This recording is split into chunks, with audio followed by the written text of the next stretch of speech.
जय श्री कृष्णा दोस्तों। अष्टावक्र गीता के दूसरे प्रसंग में राजा जनक कहते हैं, आत्मा के अज्ञान से ही यह संसार प्रतीत होता है, जबकि आत्मा और जगत में कोई भिन्नता नहीं है। मनुष्य अज्ञानवश ही इन दोनों में भेद करता है। वे कहते हैं, आत्मा ज्ञानात् जगत भाति, आत्मज्ञानान्न भासते, रज्ज्वज्ञानादिहर भाति, तज्ज्ञानाद् भासते न ही। अर्थात आत्मा के अज्ञान से संसार भासता है। भासता का अर्थ होता है प्रतीत होता है या दिखाई देता है। आत्मा के ज्ञान से वह प्रकाशित या दिखाई नहीं देता है। जैसे एक उदाहरण के माध्यम से समझते हैं, रज्जु के अज्ञान से सर्प भासता है। जैसे कोई रस्सी पड़ी हुई है और अंधकार है, तो उसको अचानक से देखने पर ऐसा प्रतीत होता है कि मानो वह सर्प है। लेकिन जैसे ही रस्सी का ज्ञान हो जाता है, सर्प का जो अज्ञान रहता है वह तुरंत ही मिट जाता है। इसी बात को जोर देते हुए राजा जनक कहते हैं, क्योंकि वे आत्मज्ञानी हो गए थे, जिससे उन्हें सारी सृष्टि आत्मवत दिखाई देने लगी। इस सूत्र में वे सृष्टि में दिखाई देने वाली भिन्नता का कारण बताते हुए कहते हैं कि यह संसार भी आत्मा अथवा ब्रह्म स्वरूप ही है, क्योंकि यह उसी ब्रह्म से उत्पन्न हुआ है। किंतु यह उस ब्रह्म से भिन्न संसार जैसा प्रतीत होता है।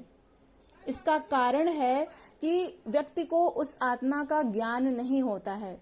मनुष्य अज्ञानवश ही आत्मा और जगत में भिन्नता करता है। जब तक आत्मा का ज्ञान नहीं होगा, यह संसार भिन्न प्रकार का ही प्रतीत होता रहेगा, अन्यथा यह संसार आत्म स्वरूप ही है। जैसे रस्सी को यदि हम सर्प मान लेते हैं, लेकिन जैसे ही हमें रस्सी का भान होता है, तो सर्प का जो अज्ञान होता है वह तुरंत ही मिट जाता है। ठीक उसी प्रकार से जैसे हमें आत्मज्ञान का अनुभव होता है, हमें आत्मा का बोध होता है, तो यह संसार और आत्मा में जो हम भिन्नता करते हैं वह मिट जाता है और समस्त सृष्टि उसी चैतन्य स्वरूप आत्मा की तरह ही प्रतीत होने लगती है। सब कुछ एक जैसा ही दिखाई देने लगता है, कहीं पर कोई भिन्नता नहीं प्रतीत होती। यह ऐसा ही है जैसे रस्सी के अज्ञान से सर्प दिखाई देता है। जब तक रस्सी का ज्ञान न हो जाए तब तक सर्प दिखाई देता है, किंतु जब देख लिया कि यह रस्सी ही है और सर्प नहीं है, तभी सर्प की भ्रांति मिटती है। ऐसे ही यह संसार आत्मा के अज्ञान से ही प्रतीत होता है। राजा जनक ने दोनों स्थितियां देखी, अज्ञान की भी एवं ज्ञान की भी, इसलिए उनका कथन प्रामाणिक है। इस सूत्र की प्रमुख बात यह है कि जिसको आत्मज्ञान हो गया, जिसने आत्मा को जान लिया, उसका संसार छूट जाता है। संसार छोड़ने से आत्मज्ञान नहीं होता।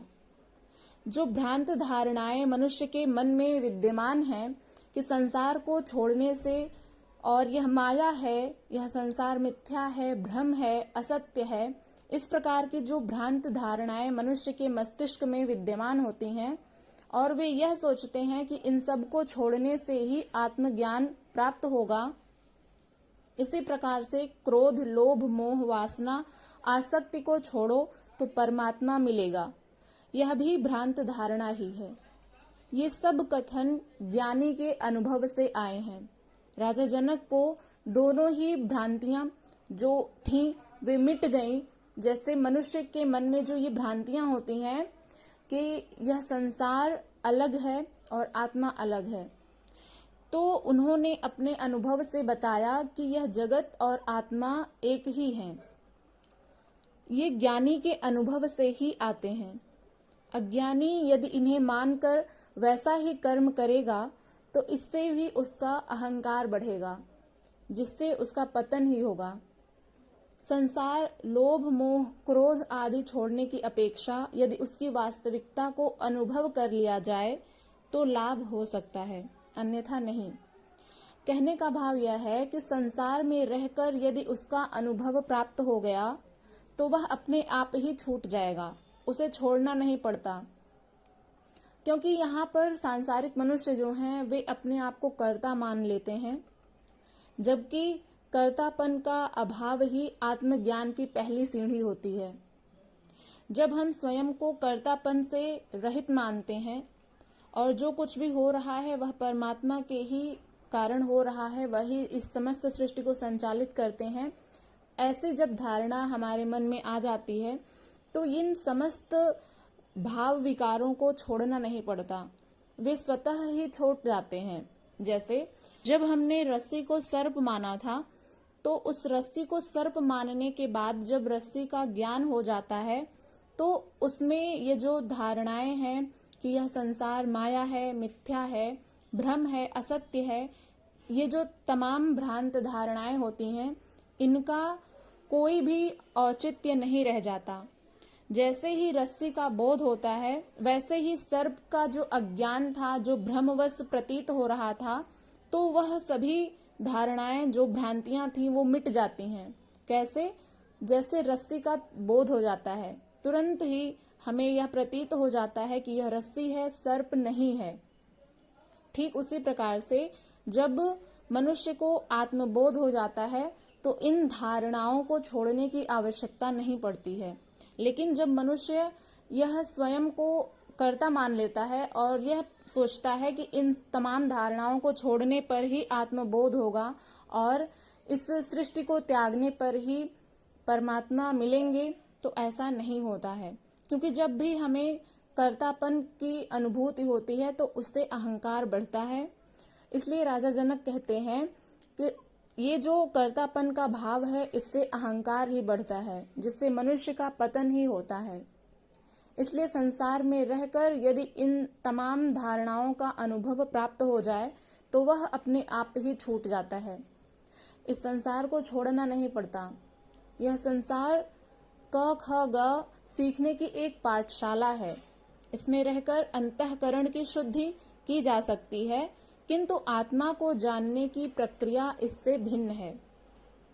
रस्सी को सर्प समझकर यदि भाग गए तो भ्रम दूर नहीं हुआ, वह भ्रम तो प्रत्यक्ष दर्शन से ही दूर होगा। इसलिए जनक कहते हैं कि आत्मा के अज्ञान से ही संसार भासता है, वह उसके ज्ञान से नहीं भासता। दोनों में से एक को ही देख सकते हो, आत्मा को या संसार को। आत्मज्ञान के बाद भी संसार तो रहता है, किंतु जैसा वह अज्ञानी को भासता है वैसा ज्ञानी को नहीं भासता। उसकी दृष्टि बदल जाती है। जब हमें आत्मबोध हो जाता है तब भी यह संसार वैसा ही रहता है जैसा कि पूर्व में रहता है, लेकिन जो धारणा है, जो दृष्टि है, वह बदल जाती है।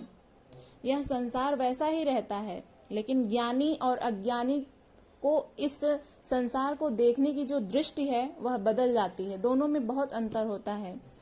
इस संसार को यदि कोई अज्ञानी देखता है और इस संसार को यदि कोई ज्ञानी व्यक्ति देखता है तो दोनों की दृष्टि में बहुत अंतर होता है। उसके देखने का नजरिया बदल जाता है। ज्ञानी को एक नई दृष्टि मिल जाती है, उसके सोचने का ढंग बदल जाता है। वह कहता है कि करने से अहंकार बढ़ेगा, करने वाला परमात्मा है, इसलिए उसे ही कर लेने दो। तुम कर्ता भाव को छोड़ दो। जो हो रहा है स्वाभाविक रूप से उसे हो जाने दो।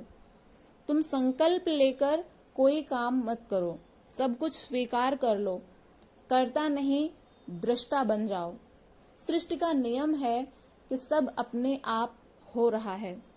साक्षी का अर्थ है कर्म छोड़ना नहीं है, बल्कि अपने को कर्तापन से मुक्त करना है। सभी कुछ ईश्वर का है, वही कर रहा है, उसे रोकना भी ईश्वर के कार्य में बाधा डालना है। ऐसी दृष्टि से ही योगी शांत हो जाता है और उसमें पात्रता आ जाती है। अगले सूत्र में राजा जनक कहते हैं, प्रकाशो में निजम रूपम नातिरिक्तोस्म्यहम ततः यदा प्रकाशते विश्वम तदा हम भास एव ही। अर्थात प्रकाश मेरा निजी स्वरूप है, मैं उससे भिन्न नहीं हूँ। जब विश्व प्रकाशित होता है तब वह मेरे से ही प्रकाशित होता है। राजा जनक आत्मज्ञान की अनुभूति को व्यक्त करते हुए कहते हैं कि मैं आत्म स्वरूप हूँ, इसलिए इस आत्मा के समस्त गुण मेरे ही गुण हैं। यह आत्मा स्वयं प्रकाशित है, यह आत्मा स्वयं प्रकाश है, इसको अन्य प्रकाश की आवश्यकता नहीं है। यह जो वस्तुओं में प्रकाश दिखाई देता है यह भी उसी का है। शास्त्रों में आत्मा को ज्योतिषाम ज्योति अर्थात ज्योतियों की ज्योति कहा है। यह प्रकाश उसका स्वाभाविक धर्म है। राजा जनक कहते हैं प्रकाश मेरा निज स्वरूप है, क्योंकि आत्मा का निज स्वरूप प्रकाश है और हम चैतन्य स्वरूप आत्मा हैं, इसलिए हमारा जो स्वरूप है वह प्रकाश ही है। उस निराकार ब्रह्म का स्वरूप प्रकाश मात्र है। ज्ञान के क्षणों में जिस किसी को भी अनुभव हुआ उन्हें पहले तीव्र प्रकाश दिखाई दिया। ज्ञान जब होता है तो पहले अनुभव में वह तीव्र प्रकाश दिखाई देता है। वह प्रकाश भी इतना तेज कि जैसे 12 सूर्य एक साथ चमक रहे हों। इतना तेज होता है जो ज्ञान है उसके क्षण में, उसके अनुभव में। एक सूर्य की चमक आप समझ सकते हैं, और जब एक साथ 12 सूर्य चमक रहे हों तो उसकी रोशनी कितनी तीव्र होगी। यह समस्त संसार आत्मा के प्रकाश से ही है, उसी के तेज से प्रकाशित हो रहा है। सूर्य आदि में भी यह प्रकाश उसी का है। उसी चैतन्य स्वरूप आत्मा के प्रकाश से ही सूर्य आदि में भी प्रकाश विद्यमान होता है। कोई पदार्थ जब जलता है तो उसमें से जो प्रकाश निकलता है वह प्रकाश उस आत्मा का ही होता है। इसका अर्थ है कि यह प्रकाश उसमें विद्यमान है। यह चैतन्य तत्व का ही प्रकाश है जो गुप्त रूप से सभी में विद्यमान है। ये वीडियो यदि आपको पसंद आई हो तो इसे लाइक करिएगा, अपने दोस्तों के साथ शेयर करिएगा। चैनल पर यदि पहली बार आए हैं तो इसे सब्सक्राइब करके बेल आइकन को प्रेस कर लीजिएगा, ताकि आने वाली हर वीडियो की नोटिफिकेशन सबसे पहले आप तक पहुंचे। मिलते हैं इसी तरह की अन्य वीडियो के साथ। तब तक के लिए अपना ध्यान रखिएगा। इसी तरह से ज्ञानार्जन करते रहिए। हरे कृष्णा।